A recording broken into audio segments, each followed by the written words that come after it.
It's finally here. Opening day coming up this week. Did the Angels do a good job in free agency? What about the Padres? They made some pretty good moves in their starting rotation. Can the Dodgers two-peat for a 2021 World Series championship? Find out in this next edition of Sideline Sports Podcast.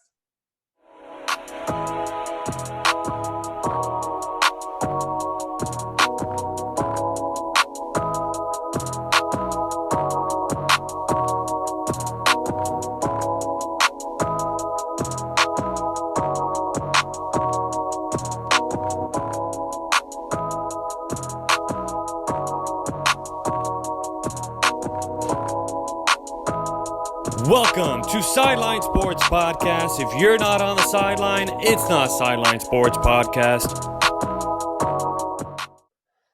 This time of the year just really seems to hit a different way for all baseball fans. I'm Alex Neveka from Sideline Sports Podcast, where if you're not on the sideline, it's not Sideline Sports Podcast. A source of all of your SoCal sports news. Just want to say, make sure to hit the thumbs up and also hit the subscribe button down below, folks. And I also want to hear some comments, any questions that you guys have going into this episode for any sports that are coming up from MLB, NBA, NFL, NHL, NCAA football. You guys name it. Any questions you guys have, make sure to put it down below.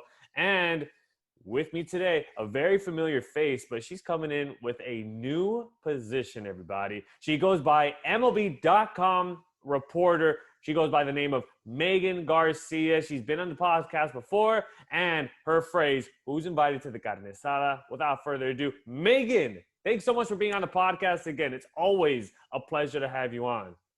Thank you for having me back, Alex. I really appreciate it.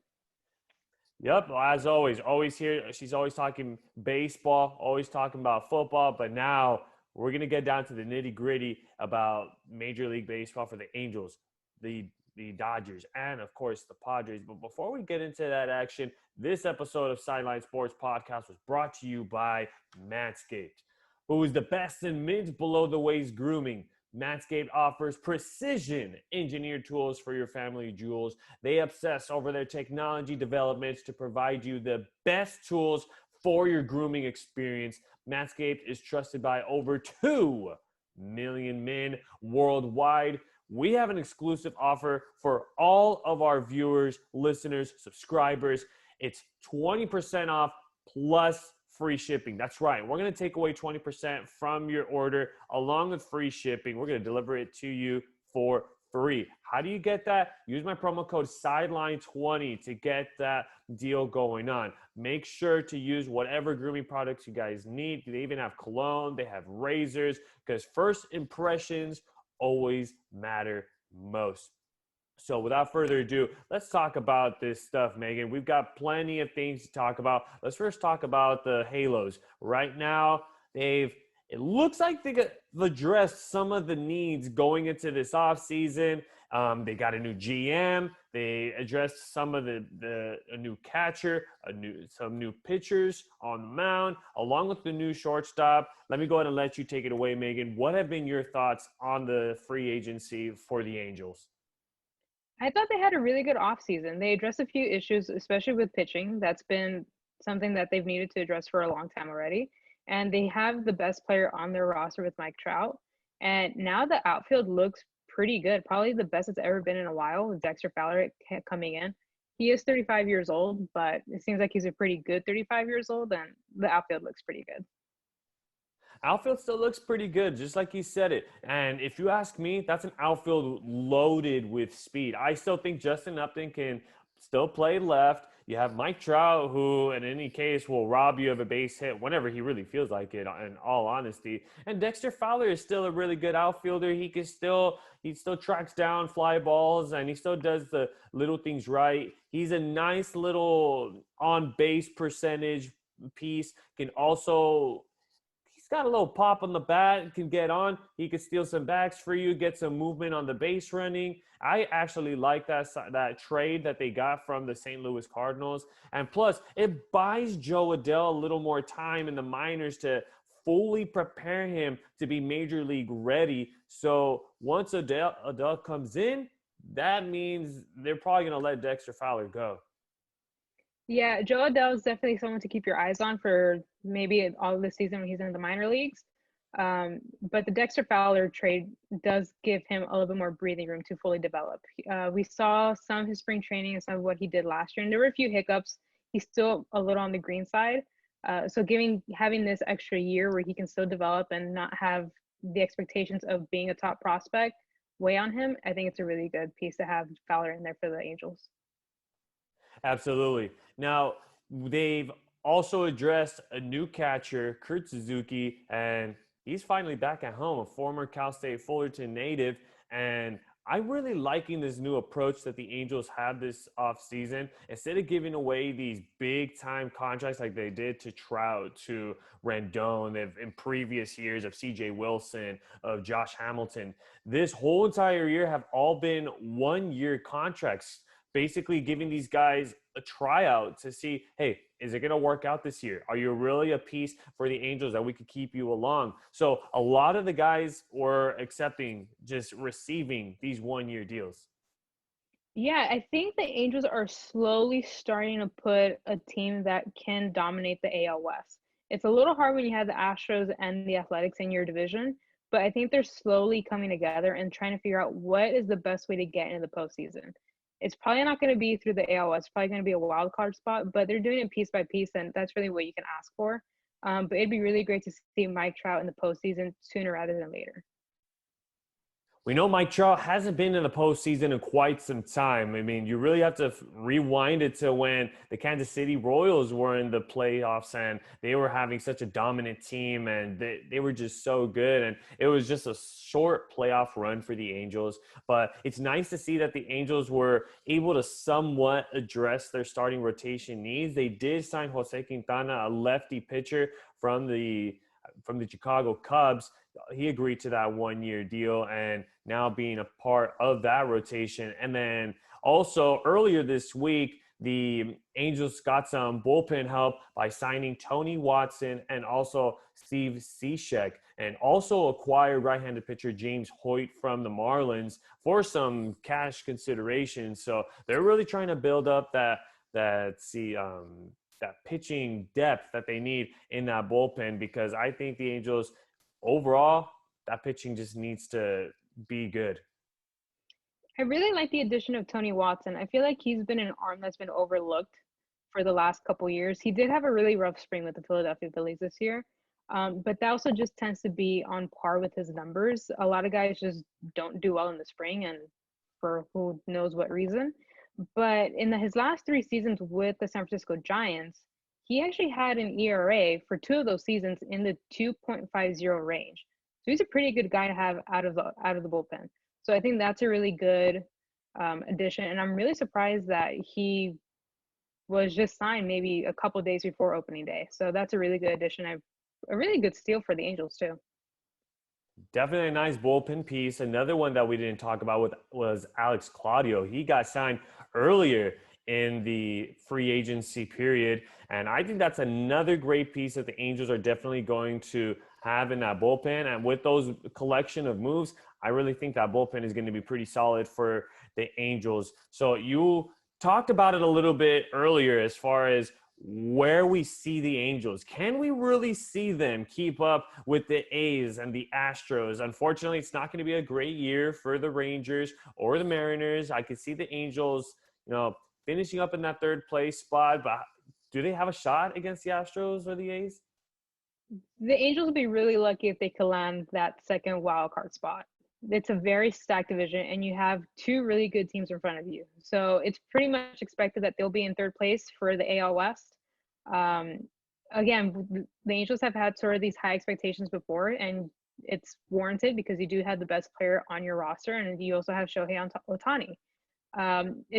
It's definitely a tough ask, but it'd be really great to see at least the Angels make a push for a postseason run. I think if they make the push and they miss it by a few games, I think that's a lot better than where they've been in years past. And you mentioned Shohei, and as far as his first year coming into the league, didn't exactly stay healthy, and health was a very big factor. Do you think we're going to see a full year from Shohei? I think we're going to see the healthiest Shohei Ohtani that we've seen before. I know that was a bit of a concern when they signed him, that he was already battling through some injuries. And it's also kind of be expected. He is a two-way player, so there's going to be extra strain on his arm. But I think this is going to be the healthiest we've seen him. It's just a matter of him being in the right zone and getting and falling into rhythm in a regular season. I can agree too. I think this is going to be a nice addition to the rotation for the Angels, and the reason why I do that to rotation is just because Shohei was used as a DH last year, and now it's like you get a brand new pitcher that's going to be a part of your rotation. So I think by putting Shohei on that starting rotation, I think it's really going to bolster the Angels pitching. And of course, that guy has some serious velo. During spring training, he touched 100 miles per hour. And I think it's going to be a pretty successful year for Shohei. And I'm going to say easily, Angels are going to be above 500. And I will see them maybe finish up in that third place spot. That one spot will still be a duel between the A's and the Astros. Now, let's shift our attention over to a team that's 2 hours down south from the Angels, and that's the San Diego Padres, or as a lot of you guys like to refer to them now as the Slam Diego Padres. I mean, there's just so much to say about a team like this. I mean, they did so many things this offseason. For instance, they completely fixed up that starting rotation by acquiring Snell, Darvish, Musgrove, and with that brings that argument of them. Do they really have the best rotation in the game? And then they even tried to bolster up that bullpen by bringing in a Mark Melancon to be the new closer of the game. So without further ado, Megan, what were your thoughts on this Padres offseason? They easily had the best offseason out of any of the 30 clubs could have imagined. It's really surprising that they were able to pull off a trade for Snell, Darvish, and Musgrove in a single offseason. They are set up to be one of, if not the best starting rotation in all of baseball. And that really is going to make a huge difference for them in the NL West.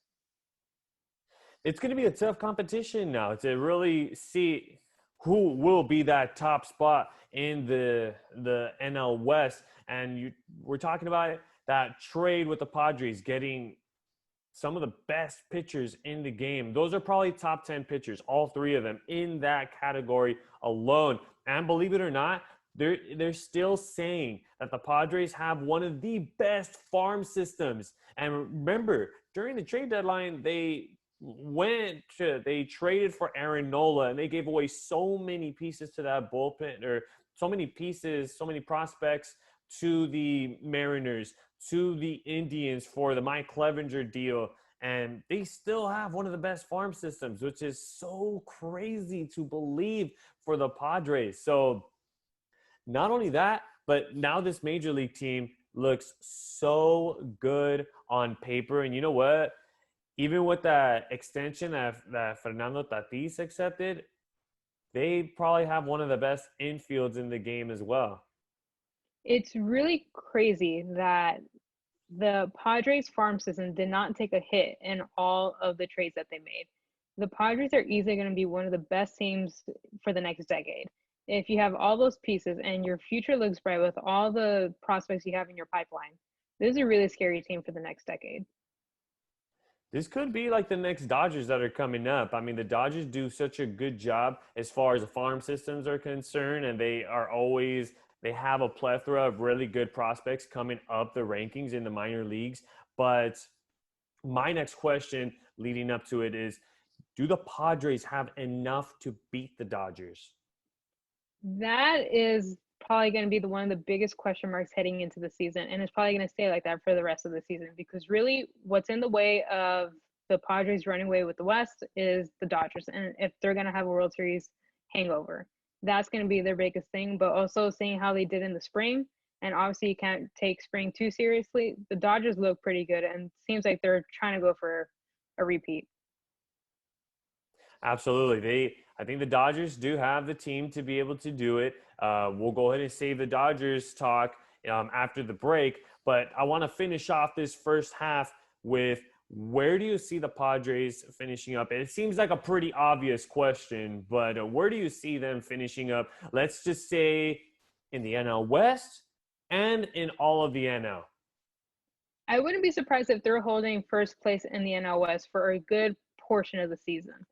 But also, you can't rule out the Dodgers and what they can do with their lineup and with their farm system. So if they're not in first in the NL West, they're going to be the first spot in the wild card.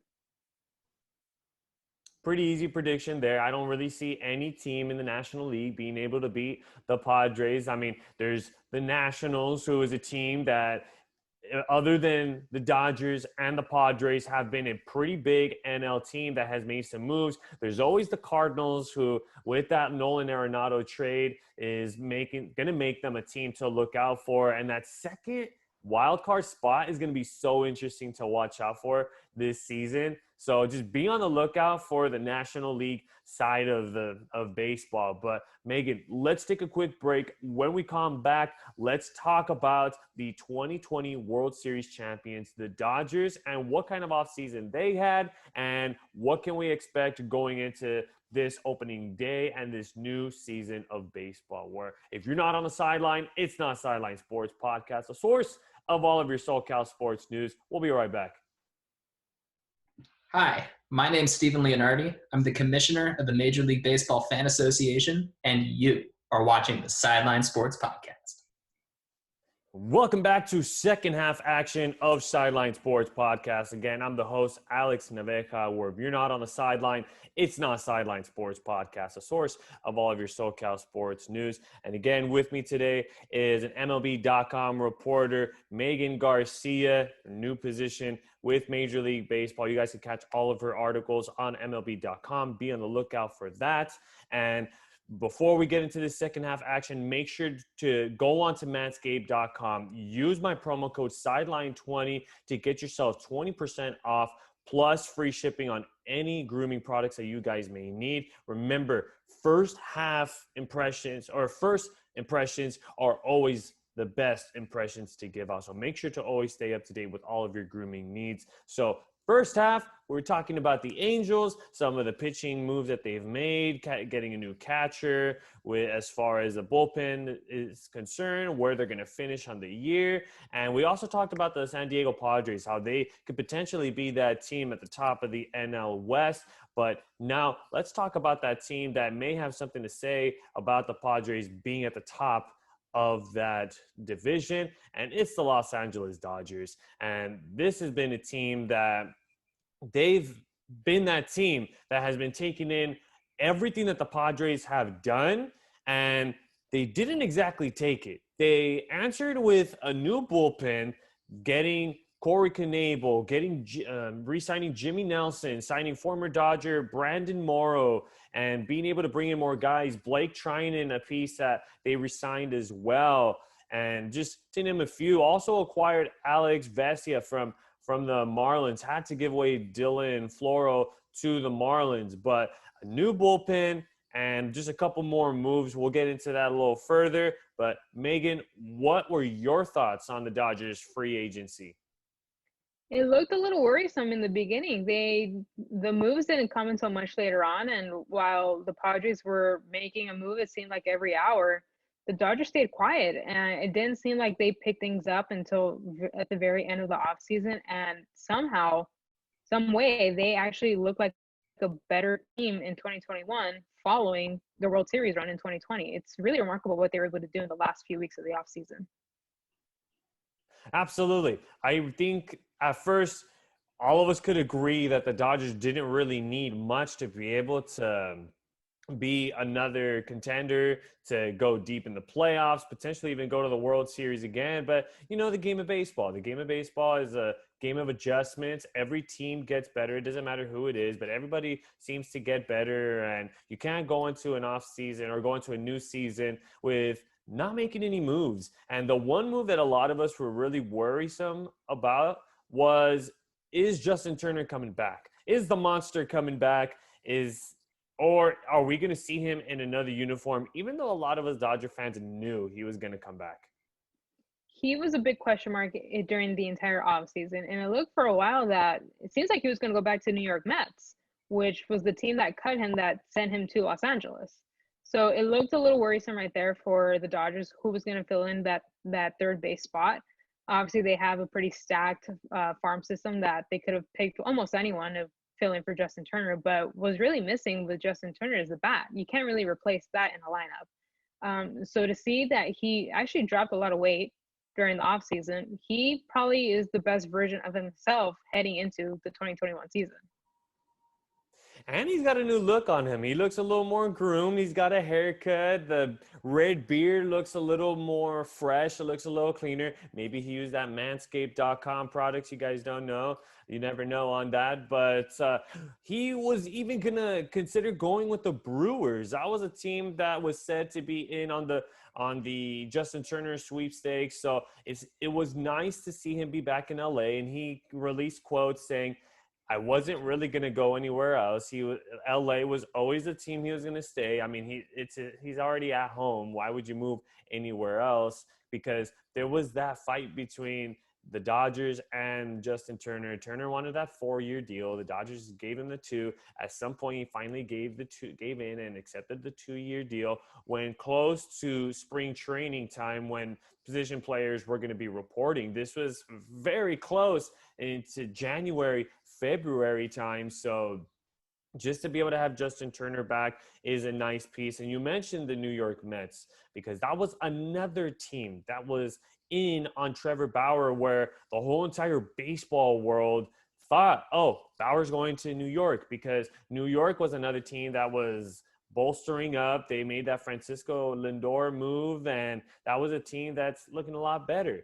But he ends up going with the Dodgers. Yeah, now the Dodgers have 4 number 1 starters on their rotation, and that certainly wasn't the case last year. It seems like they really just had 3 and were juggling the last 2 spots. Now they have 4 number 1 starters on their rotation and are actually giving San Diego a run for their money when it comes to the NL West. So now I'm going to go ahead and hit you with this one. Do the Dodgers have the best rotation in the game now? Do they have what it takes to match up to the Padres? I think the only thing that stands in the Dodgers' way when it comes to having the best rotation in baseball is the health of Clayton Kershaw and Walker Buehler. Julio Urias proved who he was and who he has been during the postseason, and now you have Trevor Bauer, and Dustin May is filling in for that 5th spot. So it really just comes down to, are Clayton Kershaw and Walker Buehler healthy? I think that's the only case that's standing in the way of the Dodgers having the best rotation in baseball, but it's pretty neck and neck. Very neck and neck. And I think this is going to be that 1-2 punch in baseball that everybody needs to have all eyes on. And if I'm ESPN, TBS, any of those channels, those stations that are streaming Major League Baseball games, I would do everything you can to make sure you lock on as many Dodgers versus Padre games as possible. Everybody needs to see all eyes on these 2 teams. This is the newest rivalry in baseball. I mean, you go back to that NLDS when Cody Bellinger robbed, I believe it was Tatis, and it was even Machado that was robbed of a home run as well. There was that clash with Brusdar Graterol, who was waving goodbye to Machado. He didn't like it very much, and there was a lot of chirping going on. So if you ask me, this is the newest, best rivalry in the game. Yeah, and the fact that they share Manny Machado, there's a history between the Dodgers and Manny Machado. Now there's a little more fuel added to the fire. Yeah, this is the new rivalry in baseball that people need to keep their eyes on. Usually it tends to be on the Yankees and the Red Sox. Now it's going to have to be on the Dodgers and the Padres. Absolutely. They've got to have all eyes on those 2 teams. If you ask me, those are the 2 best teams in baseball right now. I mean, nothing against the Yankees. The Yankees have a squad over there in the East Coast, but right now all the sugar has to go to those 2 teams. And now the money question, Megan, is, do the Dodgers have a shot at 2-peating? That is going to be a little difficult. The LA Times did a piece just yesterday. Jorge Castillo led that piece. In baseball, it's really hard to repeat a championship. So many other leagues can do it. But for some reason in baseball and given the postseason, things are a crapshoot. They're set up to repeat for sure. It's going to be a little tougher now with the Padres beefing up their roster. But I also wouldn't rule it out that the Dodgers are the first team to win the World Series. 2 years in a row, and the first time in 20 years. So it's possible. It's going to be a little difficult though. Last time that it was done by the money team, by the New York Yankees in the year 2000. They were able to two-peat it there, but remember the rich history that the Yankees have and the team that they used to have back then, of that ridiculous infield that they had and that squad that they had. It was just so crazy of a squad to have there. But now you look at the Dodgers and the team that they really have, just like the farm system, and a lot of the players that are in the major league squad right now have all come from their farm system. And it just is the managerial side, the higher ups from the Dodgers. They didn't really want to trade away some of these big time prospects. And look at them now. They're helping out the Dodgers win World Series, and they're helping them out win championships. So now with that question about the farm system, do you see Gavin Lux getting that start at second, or do you still see maybe CT3 getting most of the starts there? I'm sure Gavin Lux will get some reps at second base, and he'll probably be more of on a consistent basis later on in the season. I think they're going to start off with Chris Taylor at second. That he'll be filling in that void that Kike Hernandez left now that he's with the Boston Red Sox. And Gavin Lux even brought it up that he was probably pressuring himself a little too much last season, which is why he didn't get as many reps as he thought he was at second base last season. Now he seems a little bit more relaxed going through spring. He probably will get some more reps at second base, but on a full-time basis, it'll probably happen later on in the season. He definitely made a really great case during the spring training. He looked really good. He looked so much more relaxed. He wasn't always trying to crush the ball. He was just trying to make contact with the ball, just slapping the ball the other way. And it wasn't just overpowering swings. He looked so smooth. He's got that beautiful left-handed swing, and he just looks a lot better this year. And defensively, he looks pretty solid there at second as well. Got some reps over at short to make that case as well. So the final question, Megan, is where do you see the Dodgers finishing up? I know that's a little bit of a tough one after you were talking about the Padres, but hey, how about the Dodgers? It would be safe to say that they're going to end up in first place of the NL West. They've owned that division for the better part of the last decade. It would be a bit of a surprise to see them end up in a wild card spot. To see the reigning World Series champions end up in the wild card for the following year is kind of a bit puzzling. But with the San Diego Padres, it's gonna be a tough season. I do have to agree with your prediction in that first half. I wouldn't be surprised if the Padres took first for a good piece of the season and the Dodgers come out of nowhere to swoop up on that first spot. But, that September baseball, that's the most important time of the year. That's when you got to play your best baseball. That's when you got to go into October baseball red hot, because it's those hot teams that end up winning championships. So that's all the time we have left here on Sideline Sports Podcast. We thank you all so much for tuning into this one. If you guys like this episode, please give it a thumbs up. Comment down your guys' season predictions down below. And if you guys have any questions for us to answer, we'd be more than happy to answer any of those questions. And don't forget to hit the subscribe button down below. We're almost there to 300 folks. I appreciate all the subscriptions that you guys have been giving, all the love you guys have been giving to the channel. So let's keep moving forward. And of course, thank you so much to Megan Garcia from MLB.com. She is an MLB.com reporter. So thank you, Megan. We always appreciate the time. Thank you for having me, Alex. I really appreciate it. Absolutely. I'll make sure to put her social media handles down in the description below so you guys can follow up with all of the articles that she's going to be writing with MLB.com, the beat that she has with Major League Baseball. She's got some great things cooking, folks. So make sure to shoot her a follow and see what's coming up for her. Big things, big moves coming right up. And of course, this episode of Sideline Sports Podcast was brought to you by Manscaped, who is the best in mid below the waist grooming. Manscaped offers precision engineered tools for your family jewels. They obsess over their technology developments to provide you the best tools for your grooming experience.